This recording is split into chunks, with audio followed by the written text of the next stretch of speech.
بسم اللہ کے فضائل و برکات۔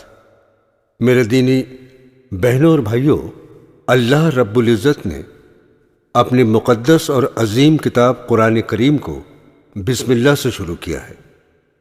اس سے پتہ چلتا ہے کہ بسم اللہ کس قدر عظمت اور برکت والی ہے، اور یہ کہ اللہ کے نزدیک کس قدر عزیز اور محبوب ہے۔ چنانچہ حضرت فضیل بن عیاض رحمت اللہ علیہ فرماتے ہیں کہ بسم اللہ کی بزرگی اور بڑائی تمام چیزوں پر ایسی ہے جیسے اللہ تعالیٰ کی بزرگی و بڑائی تمام بندوں پر۔ بسم اللہ میں اللہ کے 3 ناموں کا ذکر ہے۔ بسم اللہ الرحمن الرحیم میں اللہ تعالیٰ کے 3 ناموں کا ذکر، 1 اللہ، 2 رحمان، 3 رحیم۔ اللہ کے معنی معبود حقیقی کے ہیں، رحمان کے معنی ہیں بڑے بڑے انعام و احسان کرنے والا، یا دنیا و آخرت دونوں جہاں میں رحم کرنے والا، اور رحیم کے معنی ہیں چھوٹے چھوٹے انعام و احسان کرنے والا، یا صرف دنیا میں رحم کرنے والا۔ بس بسم اللہ کے ذریعے انسانوں کو یہ ہدایت اور تعلیم فرمائی گئی ہے کہ اپنے ہر چھوٹے بڑے دنیا و آخرت کے کاموں میں اللہ کے نام سے مدد مانگی جائے، کیونکہ وہی معبود حقیقی ہے۔ ہر کام کے شروع میں بسم اللہ پڑھی جائے۔ قرآن و حدیث میں مسلمانوں کو تعلیم دی گئی ہے کہ اپنا ہر اچھا کام بسم اللہ یعنی اللہ کے نام سے شروع کریں۔ چنانچہ غار حرا میں رسول اللہ صلی اللہ تعالی علیہ وسلم کے پاس جو سب سے پہلی وحی لے کر جبرائیل امین حاضر ہوئے، اس میں بھی یہی تعلیم دی گئی ہے۔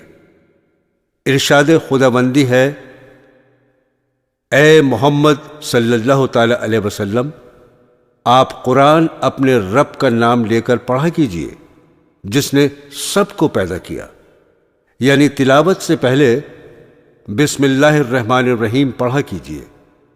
اسی طرح سورہ انعام آیت 118 میں ارشاد باری ہے، اس جانور کا گوشت کھائیے جس پر اللہ کا نام لیا گیا ہے۔ مطلب یہ کہ حلال جانوروں میں سے بھی اسی جانور کا گوشت کھائیے جس کو بسم اللہ اللہ اکبر کہہ کر ذبح کیا گیا ہو۔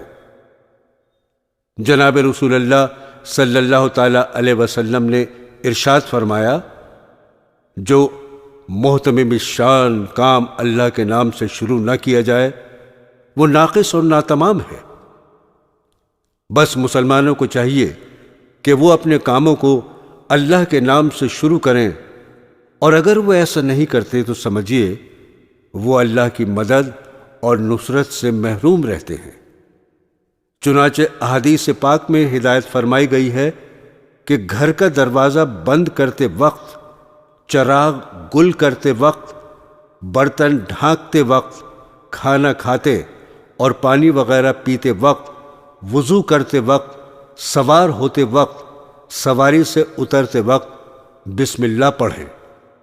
بخاری اور مسلم شریف میں حدیث ہے، اللہ کے رسول صلی اللہ تعالی علیہ وسلم نے ارشاد فرمایا، دروازوں کو بند کرتے وقت اللہ کا نام لو، یعنی بسم اللہ پڑھ کر دروازہ بند کرو، کیونکہ جو دروازہ بسم اللہ پڑھ کر بند کیا جاتا ہے اس کو شیطان نہیں کھولتا۔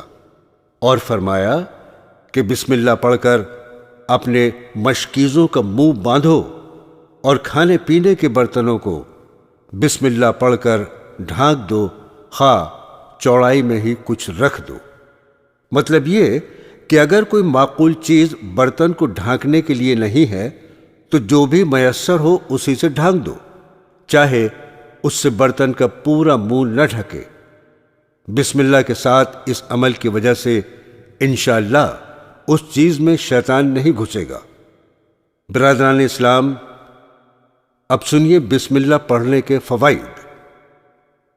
مسلم شریف میں حضرت جابر رضی اللہ تعالی عنہ سے مروی ہے، جناب رسول اللہ صلی اللہ تعالی علیہ وسلم نے فرمایا، جب انسان خواہ مرد ہو یا عورت اپنے گھر میں داخل ہوتا ہے اور اللہ کا ذکر بسم اللہ وغیرہ کر لیتا ہے اور اسی طرح کھانا کھاتے وقت بسم اللہ پڑھ لیتا ہے تو شیطان اپنے ساتھیوں سے کہتا ہے، اس گھر میں تمہیں نہ داخلے کی اجازت ہے نہ کھانے کی۔ اور اگر گھر میں داخل ہوتے وقت اللہ کا نام بسم اللہ وغیرہ نہیں پڑھتا تو شیطان اپنے ساتھیوں سے کہتا ہے، تمہیں رہنے کی جگہ مل گئی۔ اور اگر کھانے کے وقت بھی بسم اللہ نہیں پڑھتا تو شیطان اپنے ساتھیوں سے کہتا ہے، تمہارے لیے اس گھر میں کھانے کا بھی انتظام ہو گیا۔ بس بسم اللہ نہ پڑھنے کی وجہ سے ایسے گھر میں شیطانوں کو رہنے اور کھانے کی چھوٹ مل جاتی ہے۔ اس لیے ضروری ہے اپنے گھر میں داخل ہوتے وقت کم از کم زبان سے اللہ ہی کہہ لیا کرے اور کھانا کھانے سے پہلے بسم اللہ پڑھ لیا کرے۔ اس سے انشاءاللہ اس گھر میں نہ جنات و شیاطین داخل ہوں گے اور نہ ہی وہ اس گھر کا کھانا کھا سکیں گے جس سے کھانے کی برکت ختم ہو جاتی ہے۔ حصول برکت کا نسخہ نبوی۔ ایک حدیث پاک میں رسول اللہ صلی اللہ تعالی علیہ وسلم کا فرمان ہے کہ جو شخص گھر میں داخل ہوتے وقت بسم اللہ الرحمن الرحیم پڑھے گا تو اس کے گھر میں برکت ہوگی، اور اگر اس کے ساتھ سورہ اخلاص یعنی قل اللہ احد بھی پڑھے گا تو غنی اور مالدار ہو جائے گا۔ حدیث پاک میں ایک واقعہ مذکور ہے کہ ایک صحابی رضی اللہ تعالی عنہ بھولنے کی وجہ سے بغیر بسم اللہ پڑھے کھانا کھا رہے تھے، یہاں تک کہ جب ایک لقمہ باقی رہ گیا اور وہ اس کو اپنے منہ کے قریب لے گئے تو ان کو بسم اللہ یاد آ گئی۔ انہوں نے فوراً پڑھا، بسم اللہ الرحمن الرحیم۔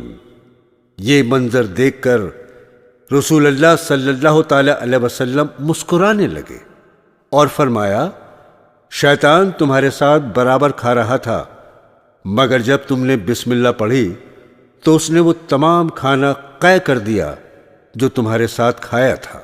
تو دوستو، اس لیے اگر کھانے کے شروع میں بسم اللہ پڑھنا بھول جائیں تو درمیان میں جب بھی یاد آ جائے تو فوراً یہ پڑھ لیں، اس سے سنت ادا ہو جائے گی۔ کھانے کے شروع میں بسم اللہ بلند آواز سے پڑھنے کا اہتمام کریں تاکہ اگر کسی کو یاد نہ ہو تو اس سے بھی یاد آ جائے اور وہ بھی بسم اللہ پڑھ کر سنت ادا کرنے والا بن جائے۔ اس سے انشاءاللہ بلند آواز سے پڑھنے والے کو بھی برابر کا ثواب ملے گا۔ حضرت ابو ایوب انصاری رضی اللہ تعالی عنہ فرماتے ہیں کہ ہم جناب رسول اللہ صلی اللہ تعالی علیہ وسلم کی خدمت اقدس میں حاضر تھے کہ کھانا پیش کیا گیا تو شروع کرنے کے وقت اس میں اتنی برکت ہوئی کہ ہم نے ایسی برکت کبھی دیکھی ہی نہیں، اور پھر آخر میں اتنی بے برکتی ہوئی کہ ہم نے وہ بھی کبھی نہیں دیکھی۔ ہم نے رسول اللہ صلی اللہ تعالی علیہ وسلم سے عرض کیا، اس کی کیا وجہ ہے؟ آپ نے فرمایا، ہم نے شروع میں بسم اللہ پڑھ لی تھی، آخر میں ایسا شخص بیٹھا جس نے اللہ کا نام نہ لیا تو اس میں سے شیطان نے کھا لیا، برکت ختم ہو گئی۔ یعنی بعد میں ایک ایسا شخص آ کر کھانے میں شریک ہوا جس نے بغیر بسم اللہ پڑھے کھانا کھانا شروع کر دیا، لہٰذا اس کے ساتھ شیطان نے بھی کھانا شروع کر دیا۔ بس جو برکت بسم اللہ کی وجہ سے ہو رہی تھی وہ ختم ہو گئی۔ ترمذی شریف میں ایک روایت حضرت علی کرم اللہ وجہہ سے منقول ہے کہ جناب رسول اللہ صلی اللہ تعالی علیہ وسلم نے فرمایا، انسان جب قضاء حاجت کے وقت بسم اللہ پڑھ لیتا ہے تو اس کی شرمگاہ شیاطین کی آنکھوں سے پوشیدہ ہو جاتی ہے۔ علماء محدثین نے فرمایا، جب قضاء حاجت کے لیے جائے تو بیت الخلاء کے دروازے پر بسم اللہ پڑھنی چاہیے، اور اگر کسی میدان میں قضائے حاجت کرے تو شرمگاہ کھولنے سے پہلے بسم اللہ پڑھنی چاہیے۔ علماء محدثین نے فرمایا اگر کسی موقع کے متعلق چند دعائیں منقول ہوں تو بہتر یہ ہے کہ ان سب کو پڑھ لیا جائے، اور اگر ایسا نہ کر سکے تو کبھی ایک دعا پڑھ لی جائے، کبھی دوسری، اس طرح سب پر عمل ہو جائے گا۔